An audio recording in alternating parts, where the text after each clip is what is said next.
muzora nhasi mukomana anonzi Chatunga Mugabe achizovhura hombe manje vanhu vari kuziva kuti aiwa kuri kuitwa gakava.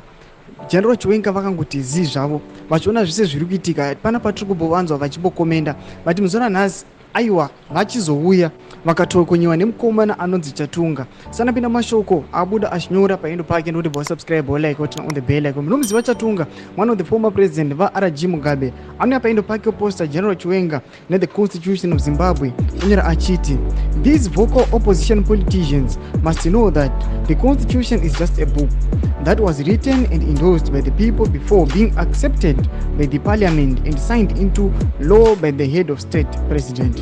So this book can also be amended by the same process period.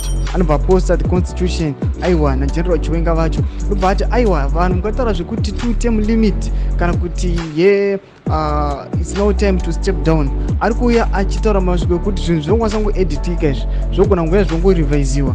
Chatunga Mugabe ari kuuya achisvota vanhu veopposition patiri kuona kuti vanhu opposition kunyange nevamwe vanhu vari in the ruling party ZANU-PF vari kusapota vana General Chiwenga vari kuti aiwa Chiwenga ndiye afana kupindawo pakutonga. Tikuona kwatokonya nokuti vanhu vese vakuona kuti aiwa constitution yakuvhayolate nyama neopposition vakuona kuti aiwa iyo government yacho yaisi kutedzera mutemo ngaikombolaya to the mutemo yavakaisa muconstitution. Timotidze mafungiro enyu muri kudii pamusoro pemashoko atagona Chatunga muzara nhasi. Ina comment section medu musano subscribe or like, turn on the bell icon.